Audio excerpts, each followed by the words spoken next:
Mains exam में English में 180, 190 या 190 से ऊपर नंबर लाना मुश्किल है, लेकिन इम्पॉसिबल नहीं है।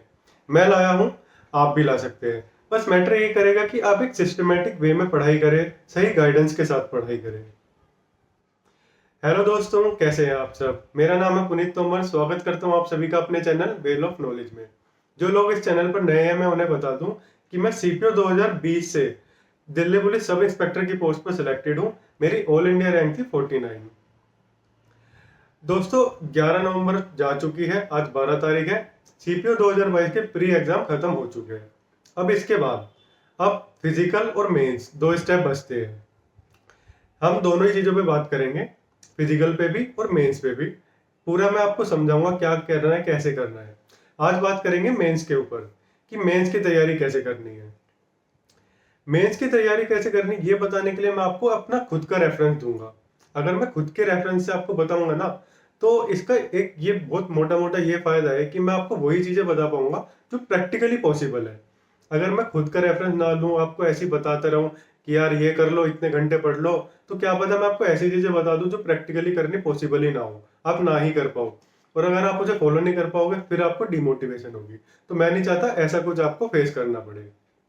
तो मैं आपको वही चीजें बताऊंगा जैसे मैंने करा, कौन सी बुक्स मैंने फॉलो करी, मेरी खुद की क्या स्ट्रेटेजी रही है, कैसे मैं इतने नंबर ला पाया हूँ। तो सबसे पहले बात करेंगे बुक्स के बारे में। मैंने बुक्स कौन सी फॉलो करी थी। अगर ग्रामर की बात करें, ग्रामर के लिए मैंने नीतू सिंह की वॉल्यूम 1 बुक आती है, वो बुक मैंने यूज करी थी। ये बुक है, आपको अपनी स्क्रीन पे दिख रही होगी। इस बुक से मैंने सब कुछ नहीं पढ़ा है, दो दो तीन चैप्टर मैंने इससे पढ़े हैं। टेंस, वर्ब और सब्जेक्ट वर्ब एग्रीमेंट, ये मैंने इससे पढ़े हैं। बाकी ग्रामर के लिए निमिषा बंसल यूट्यूब चैनल है एक, वहां से मैंने ग्रामर के चैप्टर देखे थे, उनकी क्लासेस ली थी, मतलब फ्री क्लास थी यूट्यूब पे। और इसके अलावा उनकी एक 120 रूल की ग्रामर की एक वीडियो है, काफी अच्छी वीडियो है। मैंने उसे कम से कम 3 से 4 बार देखा था और बहुत ही हेल्पफुल है। काफी ये वाला लगा लो यार, 120 रूल बहुत ज्यादा हो जाते हैं, बहुत कम ही चांस होता है कि इससे बाहर कुछ आए, तो काफी कुछ उस पर कवर हो जाता है। तो ये मैंने आपको बताया ग्रामर के लिए। इसके अलावा मैंने क्या यूज करा था, ये बुक थी, आप अपनी स्क्रीन पे देख रहे होंगे, मिरर ऑफ कॉमन एरर। ये बुक पढ़ने से ना आपको जो एरर का कॉन्सेप्ट है वो काफी हद तक क्लियर हो जाएगा। जो एरर में किसी को दिक्कत आती होगी या एरर फाइंड ही नहीं हो पाते होंगे, या रूल्स वगैरह काफी चीजों में दिक्कत आती है, तो इस बुक से काफी हेल्प मिलती है। ये बुक मैंने फॉलो करी थी। ये बुक आपको अपनी स्क्रीन पे दिख रही होगी, इसका नाम है a mirror of common errors. इसके अलावा मैंने क्या यूज करा था, इसके अलावा थी मेरे पास एसएससी की एमबी एमबी पब्लिकेशन। मैंने पहले भी अपनी एक वीडियो में आपको बताया था, ये भी आपको अपनी स्क्रीन पे शो हो रही होगी। एमबी पब्लिकेशन की बुक थी। इसका बिल्कुल लेटेस्ट एडिशन जो होगा वो आपको यूज करना है, ठीक है। ये हो गई ये प्रैक्टिस के लिए एमबी पब्लिकेशन।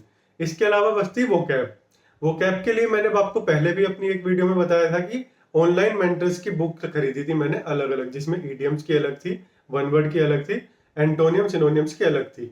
हालांकि एमबी पब्लिकेशन में भी वो कैप मिलती है, इससे भी मैंने वो कैप पढ़ी थी, लेकिन जो मेजर वो कैप का पार्ट मैंने पढ़ा था उन्हीं बुक से पढ़ा था, ऑनलाइन मेंटर्स की। ये भी आप अपने स्क्रीन पे देख सकते हैं, मैंने आपको इसकी एक पिक्चर आपको दिखा दी है ताकि आपको पहचानने में प्रॉब्लम ना हो। इससे क्या होगा ना, इस बुक में प्रीवियस ईयर लगभग ये लगा लो 1997 के आसपास से इसमें एसएससी की जितनी वोकैब थी, वन वर्ड, इडियम, वो सारी अवेलेबल है। तो एसएससी ना अभी तक का जो पैटर्न है, चीजें रिपीट हो रही है। तो रिपीट वाले जो ये टाइम चल रहा है ना, इसमें ऑनलाइन मेंटर्स की ये जो बुक है काफी बेनिफिशियल साबित हो रही है मतलब। इसके अलावा प्रीवियस ईयर पढ़ने के लिए कोई अगर किसी के पास ब्लैक बुक है या एसपी बक्सी है, तो यार आप वो पढ़ लो। मैंने मेरी बुक बताई है कि मैंने क्या फॉलो करा है। अगर आपको लेनी है तो आप ये भी ले सकते हैं। अगर फाइनेंशियली नहीं ले सकते हो, तो आपके पास जो बुक है, ब्लैक बुक है, या खाली एमबी पब्लिकेशन से भी अगर आप करोगे तो इससे भी कर सकते हो। लेकिन बस थोड़ा सा फायदा हो जाता है कि यार अलग से एक बुक हो गई, उसमें आप मार्क कर सकते हो, हाईलाइट कर सकते हो, एक अलग से शेड्यूल में उसे इंक्लूड कर सकते हो, ये फायदा रहता है। तो आप वो बुक भी यूज कर सकते हो, वरना जो आपके पास है आप वो यूज करें। ये मैंने आपको बता दी बुक्स, मैंने क्या बुक्स यूज करी। इसके अलावा जो सबसे इंपॉर्टेंट था, जो मैंने अपना डेली रूटीन में ऑलमोस्ट डेली ही मान लो मैंने फॉलो करा है, वो थे मॉक टेस्ट। चाहे वो प्रीवियस ईयर के हो या वो फुल मॉक हो, और मॉक टेस्ट के लिए प्लेटफॉर्म मैंने यूज करा है टेस्ट बुक। टेस्ट बुक के मैंने मॉक टेस्ट लगाए हैं। ये लगा लो अगर मैं डेली नहीं लगा पा रहा हूँ तो मैंने हर दूसरे दिन तो टेस्ट लगाया ही है।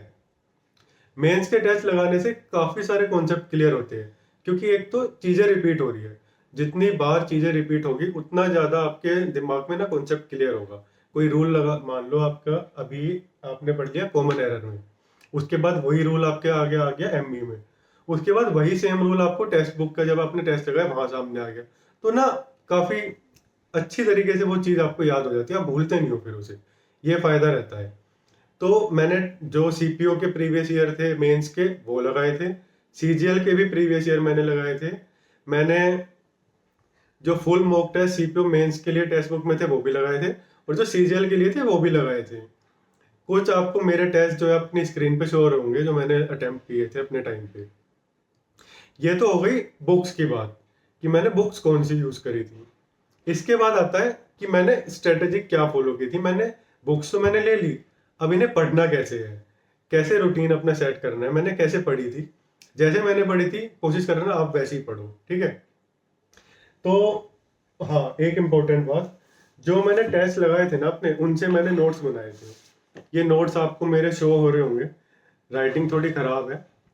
ये मेरे नोट्स से हर चीज के, इसमें वोकैब भी आती थी, ग्रामर का कोई रूल आ गया वो भी नोट कर लिया। तो ये मैंने अपने नोट्स यूज करे थे, इन्हें मैं बनाता था, फिर इन्हें ही मैं रिवाइज करता था, तो इनसे भी काफी हेल्प होती थी। अब आती है कि हमें चीजें फॉलो कैसे करनी है, मतलब पढ़ना कैसे है। जो ये बुक बताई है ना मैं आपको, mirror of common error, mirror of common error का मेरा डेली का रूटीन था कि मैं डेली के 10 सेट इसके डेली लगाऊं। हालांकि कभी कभी ऐसा भी होता था कि मैं 7 8 के 6 ही सेट लगा पा रहा हूँ, थोड़ा टाइम की वजह से। तो इसका मेरा जो टारगेट था लेकिन डेली का वो था 10 सेट डेली लगाने हैं। इसमें एक सेट में 10 क्वेश्चन होते हैं, 10 या 15, तो आप 10 ही मान के चलो एवरेज, तो उसके 10 सेट, और 10 सेट में 10 क्वेश्चन, ठीक है। इसके डेली 10 सेट। इसके बाद आती है एमबी, एमबी से प्रैक्टिस करनी होती है, एमबी से भी। एमबी का मेरा ये रूटीन था कि डेली के 4 या 5 सेट, या 4 या 5 सेट तो सीजीएल के और एक सेट सीपीओ का, ये मुझे डेली लगाने थे इसके। क्योंकि मेरा डेली सिर्फ इंग्लिश ही पढ़ने का काम था, मैंने डेली इंग्लिश ही पढ़ी है अपने मेंस के टाइम पे, और दूसरा कुछ नहीं पढ़ा। तो मैंने ये करा कि एमबी के 4 या 5 सेट तो सीजीएल के लगाए प्री के, और एक सेट मैंने लगाया सीपीओ का प्री का। एक टारगेट था कि डेली 200 क्वेश्चन मतलब करने हैं। 200 क्वेश्चन का मेरा एवरेज था कि एमबी से भी मैं 200 क्वेश्चन करूं, चाहे वो उन्हें मैं 4 सेट सीपीओ के प्री के लगा लूं, या मैं एक मेंस का लगा लूं, या मैं उन्हें प्री के छोटे छोटे करके 25 क्वेश्चन या 50 क्वेश्चन के सेट लगा लूं। ये एक स्ट्रेटेजी रहती थी मेरी इंग्लिश की इस एमबी के लिए। इसके अलावा नीतू सिंह की बुक थी। मान लो मैं कुछ पढ़ रहा हूँ, शुरू में तो आपको करना ही है डेली एक चैप्टर ग्रामर का, नीतू सिंह वॉल्यूम 1 इस बुक से आपको रिवाइज करना है। और अपना टाइम निकाल के आपको, जो मैंने निमिषा बंसल मैम का आपको यूट्यूब का चैनल बताया, और उनकी जो 120 रूल ग्रामर वाली जो मैंने वीडियो बताई वो देखनी है, उसके नोट्स बनाने, और टाइम टू टाइम उसे भी रिवाइज करना है, ठीक है। ये बहुत जरूरी है, और मानना यार काफी हेल्प होती है इससे। ये वीडियो बहुत ही अच्छी है, जब आप करोगे आपको खुद भी लगेगा, ठीक है। ये मैंने आपको बुक्स बता दी, ये कैसे कैसे मैंने फॉलो करी वो मैंने आपको बता दिया।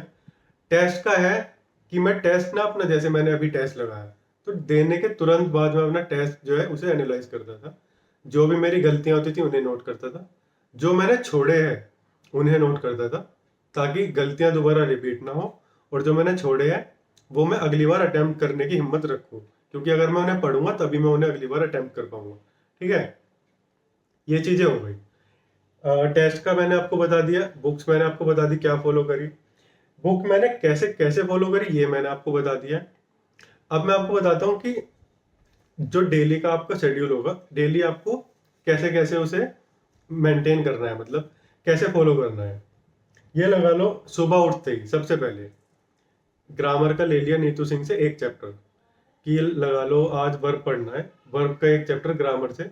अगर एक टाइम बना लो कि हाँ 2 घंटे मुझे ये पढ़ना है, अब 2 घंटे में खत्म हो रहा है तो ठीक है, नहीं हो रहा तो कोई बात नहीं।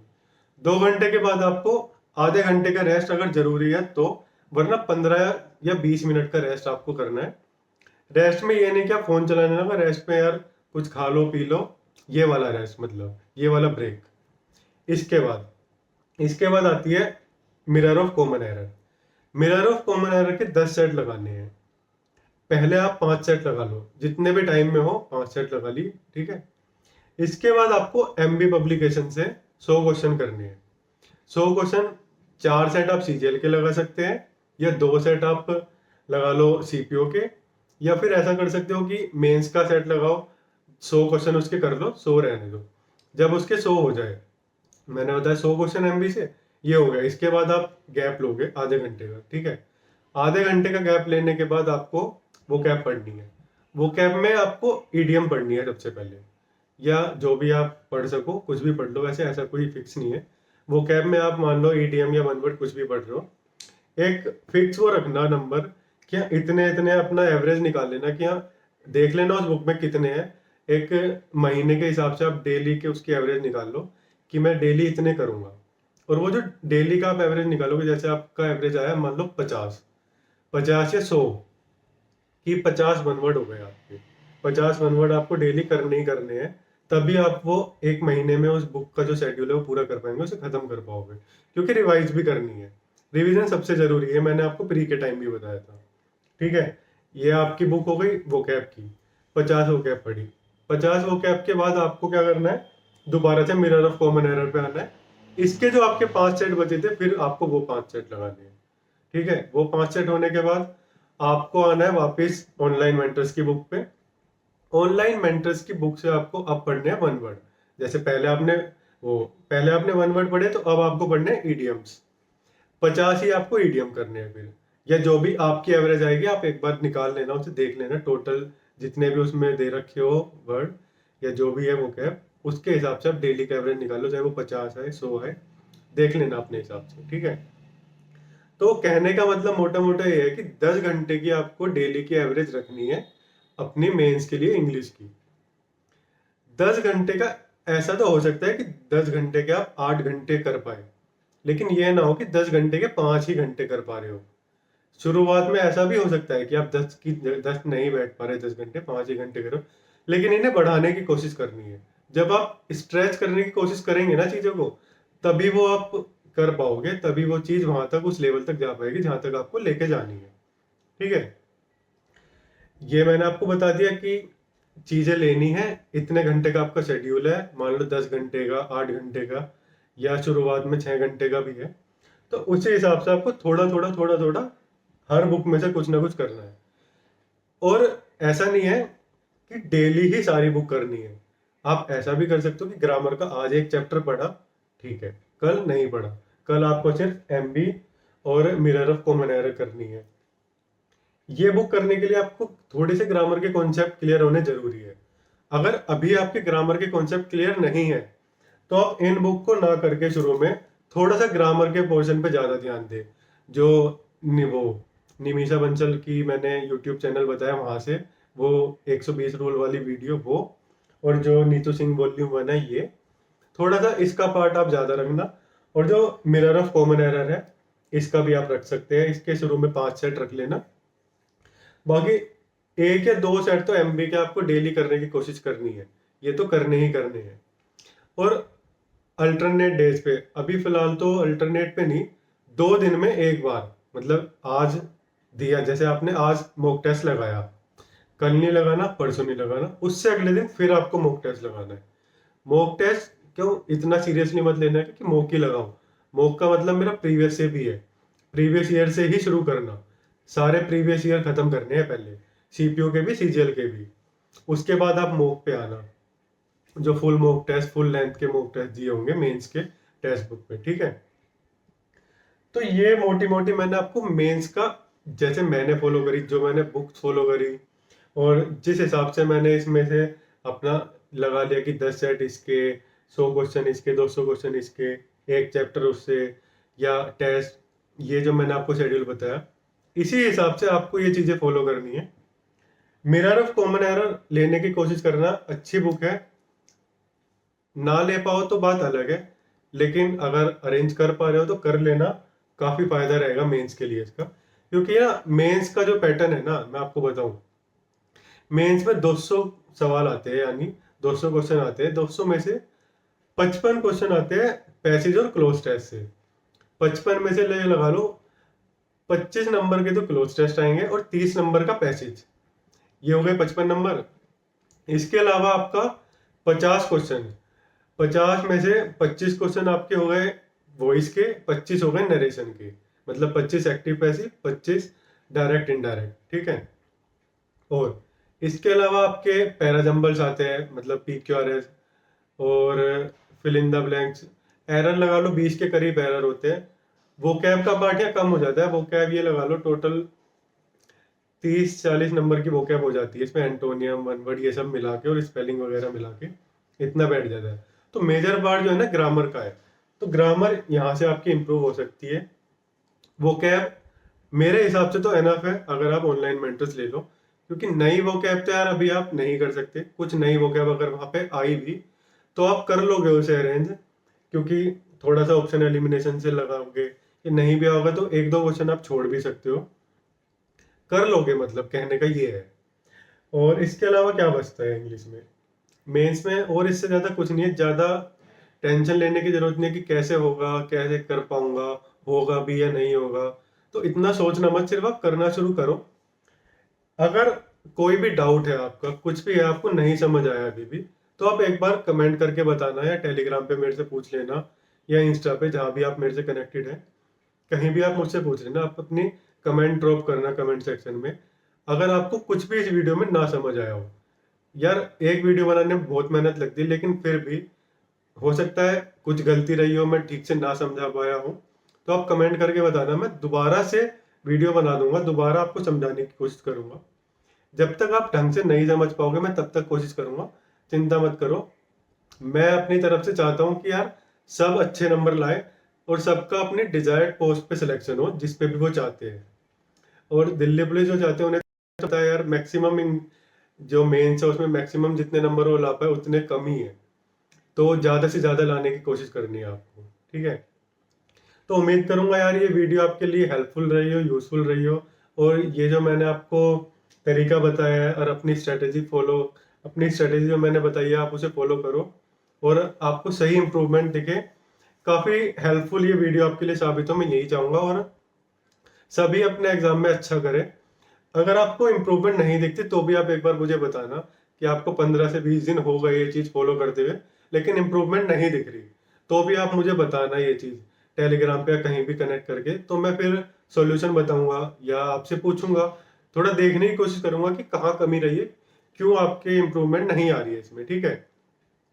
तो यार अगली वीडियो में फिजिकल के ऊपर बनाऊंगा कि फिजिकल की कैसे तैयारी करनी है। इस वीडियो में जो भी कमी रही है आप मुझे बताना, मैं वो कमी दूर करने के लिए दोबारा कोई वीडियो बनाऊंगा या आपको बाय मैसेज या बाय कॉल समझा दूंगा, ठीक है।